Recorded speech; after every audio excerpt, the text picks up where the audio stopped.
بات آئی دم کی، پھونک مارنے کی، تو چلو اس پر بھی ایک بات آپ کی خدمت میں عرض کروں. یہ واقعہ آپ کے لیے کوئی فائدے سے خالی انشاءاللہ نہیں ہوگا. یہ جو ہم پڑھ کے پھونک دیتے ہیں نا، اس پر بھی کچھ لوگوں کو اعتراض ہے. جی مولویاں دکانیں کھولے ہوئے ہیں، کیوں؟ کہتے کوئی مرہم پٹی کا دم اوپر لگاتے نہیں ہیں، دوائی پڑھ کے پھونک دیتے ہیں، اس سے کیسے صحت ملے گی؟ کوئی لفظوں میں طاقت ہوتی ہے؟ اس پر لوگ علماء پہ بولتے ہیں. ہمارے بعض علماء چپ ہو جاتے ہیں، بعض پھر جواب دیتے ہیں. تو میں اس پر ایک واقعہ آپ کی خدمت میں رکھوں. یہ واقعہ حضرت مدنی رحمہ اللہ کا سنایا کرتے تھے شیخ الحدیث حضرت مولانا علاء الدین نور اللہ مرقدہ. بات ان کی الفاظ میرے ہوں گے. وہ فرماتے تھے کہ علامہ تفتازانی رحمہ اللہ کا زمانہ تھا، بادشاہ وقت جو والی تھا، اس بادشاہ تھا یا والی جو ان کے علاقے کا تھا، وہ بیمار ہو گیا. اس کو کوئی پھوڑا پھنسی نکلی، کوئی اس دانا وانا اس کا نکل آیا، اور وہ اتنی تکلیف بڑھ گئی کہ وہ اس نے تمام اطباء کو بلایا. طبیب آئے، ڈاکٹر آئے، حکیم آئے، پیرامیڈیکل کا ہیلتھ اسٹاف جسے ہم کہتے ہیں، یہ سارے آئے، پر وہ ٹھیک نہیں ہو رہی تھی چیز. وہ درد، وہ کہتے ہیں نا، مرض بڑھتا گیا جو جو دوا کی. تو کسی نے کہا بادشاہ سلامت تو اسی تے گئے نا.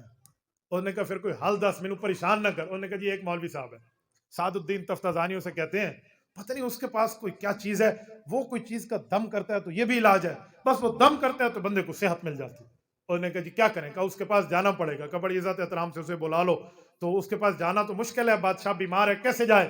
تو وہ گئے. انہوں نے کہا جی جو بادشاہ کا پروٹوکول ہوتا ہے نا، وہ جسے کہتے ہیں صدارتی پروٹوکول اور بادشاہی اور کنگ پروٹوکول، وہی جائے گا اور اسی پروٹوکول میں لے کر آئیں گے بادشاہ کی سواری کی طرح. حضرت آپ تشریف لائیں. تو علامہ تفتازانی رحمہ اللہ مان گئے اور وہ تشریف لائے، اور اسی آؤ بھگت کے ساتھ ہٹو بچوں کی صداؤں میں اور بڑی عزت احترام میں ان کو لایا گیا. تو جو وہاں ڈاکٹرز اور اطباء بیٹھے تھے نا، اگر اس مجلس میں کوئی ہو تو بڑی معذرت کے ساتھ میں اس پہ رد نہیں کر رہا، صرف ان کی کیفیت بتا رہا ہوں. ان کو بڑی جیلسی فیل ہوئی. اے جی ملا جی دی بڑی عزت ہو رہی ہے، ہمیں تو کوئی پوچھ ہی نہیں رہا، یہ مولوی پتہ نہیں کون سی دوائی لگائے گا، کون سی مرم پٹی کرے گا، بادشاہی پروٹوکول اس کے لیے جا رہا ہے. تو وہ بڑے بیچارے اندر سے ایک اپنے آپ کو کوس رہے تھے. اچھا چھڑنا اسی بھی کوئی نہیں ہے، آتے جاوے ایک باری مولوی پھر اسی ویکھنا ہے. یوں کر کے ان نے طے کر لیا. تو وہ لائے گئے بڑی عزت سے، بڑے وزراء نے جا کے آگے ان کو جھک کے استقبال کیا، عالی جا کہہ کے جا کے بٹھایا. وہ گئے، انہوں نے وہ زخم والی جگہ دیکھی، قرآن کریم پڑھا، سورۃ فاتحہ پڑھی، جو ہے جیسے حدیث میں اس پر شفا ہے وہ پڑھ کے پھونکا. فرمایا انشاءاللہ رب صحت دے گا. فرمایا اب تو میں جاتا ہوں. وہ جانے لگے تو بادشاہ نے بڑے بڑے ان کے ساتھ وہ گفٹ بھیجے اور کیا سے کیا، اور بڑی عزت احترام سے جب سواری پہ بیٹھنے لگے نا، تو یہ سارے حضرات جمع ہو کے آئے ہیں. یہ میرے خیال میں بو علی سینا رحمۃ اللہ علیہ کا زمانہ ان کا مسر ہے. یہ آئے اور انہوں نے آ کے کہا مولوی تو کی کیتے ہیں؟ کوئی دوائی تو نے لگائی نہیں ہے، نہ کوئی مرہم لگائی ہے، نہ کوئی دوائی لگائی ہے، نہ کوئی پٹی کی ہے، تو کیسے صحت ملے گی؟ بس تمہاری یہی کمائی ہے، دو لفظ پھونکے اور چل میرا بھائی، یہ کیا ہے؟ تو علامہ تفتازانی رحمہ اللہ کی اپنی بات ہوتی نا تو وہ سہ جاتے ہیں، لیکن یہ بات تو اللہ کے قرآن پہ تھی. تو وہ غیرت ایمانی نے ان کو اندر سے للکارا کہ یہاں سیدھی انگلی سے گھی نہیں نکلے گا، ٹیڑھی کرنی پڑے گی. میں نے کہا بکواس بند کر، شٹ یور ماؤتھ، زبان بند کر، دفع ہو یہاں سے. میرے سامنے تو آبجیکشن کرنے والا آ گیا، ادھر ادھر کر کے یوں دبا دیا نا ان کو. وہ تو زیادہ آگ بگولا ہو گئے. انہوں نے کہا مولوی واہ، ایک بتاتا نہیں ہے، دوسرا ہمیں بے عزت کر رہا ہے، جاؤ بادشاہ کو شکایت لگاؤ. وہ گئے اور دربار میں کہا کہ آپ نے جس کو بلایا تھا، یہ ان کو ایتھکس اور آداب ہے ان کے، ہماری بےزتی کر دی ہے اور شاہی دربار کے ڈاکٹرز کی بےزتی ہوئی ہے، بلائیں ان کو، ان سے باز پرس کی جائے. بادشاہ نے بڑی ان کو منت ترلا کیا، لیکن یہ سارے سرخ ہو چکے تھے، ان کی آنکھیں آگ اس وقت پھینک رہی تھی. بادشاہ وہ بیچارہ مرتا کیا نہ کرتا، اس نے کہا چلے ایک باری مولوی نے واپس بلاؤ، پوچھتے لائیے مسئلہ کی ہے. تو وہ بلا کے لیا. جب یہ آئے تو بادشاہ سلامت نے کہا حضرت بڑے ادب اور احترام سے، یہ حضرات کہتے ہیں کہ آپ نے ان کی بے عزتی کی ہے، اگر آپ ان کے سوال کا جواب نہیں دے سکتے تھے تو آپ ان کی بے عزتی تو نہ فرماتے نا. انہوں نے تو جائز سوال پوچھا ہے کہ کوئی دوائی نہیں لگی، کوئی مرہم نہیں لگی، کوئی پٹی نہیں لگی، تو خالی لفظوں سے کیسے صحت ملے گی؟ تو آپ جواب نہ دیتے تو ان کو گالیاں، ان کو جو ہے نا بے عزتی تو نہ کرتے.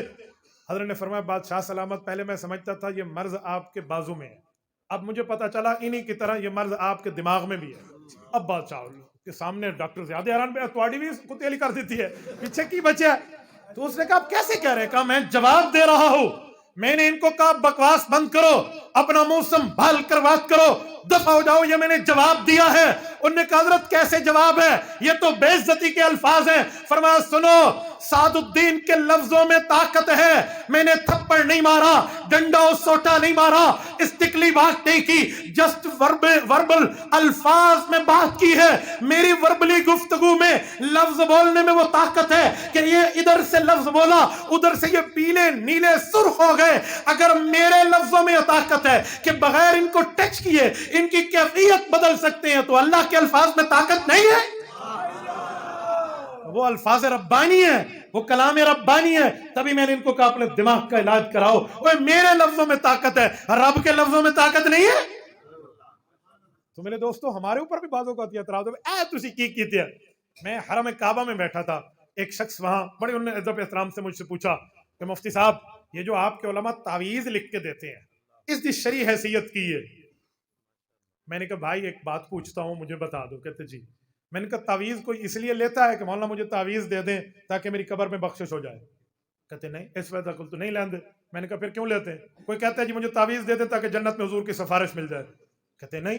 تعویذ دے دیں تاکہ فرشتوں کے جواب دے سکوں قبر میں. اجی نہیں. میں کیوں؟ کہتے دنیا کے کاموں کے لیے لیتے ہیں, حضرت کاروبار نہیں چل رہا تعویذ دے دیں, بچے پہ کوئی اثرات ہے تعویذ دے دیں. تو آپ یہ قرآن لکھ کے دیتے ہیں, ان کو آپ پڑھ لو نا, لکھ کے کیوں دیتے ہو؟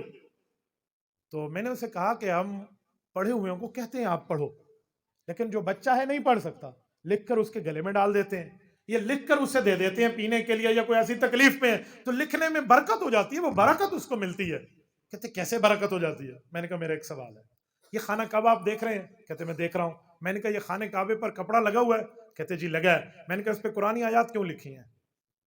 میرا ایک سوال ہے, اس پر قرآنی آیتیں کیوں لکھی ہیں, خالی کپڑا لٹکا دیں؟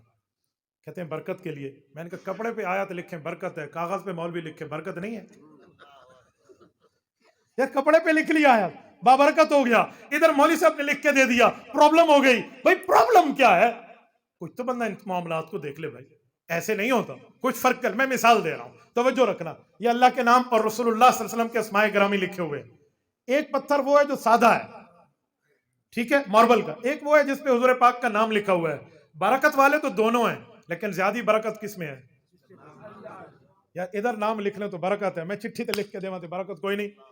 میری سمجھ سے بالا تر ہے. لوگ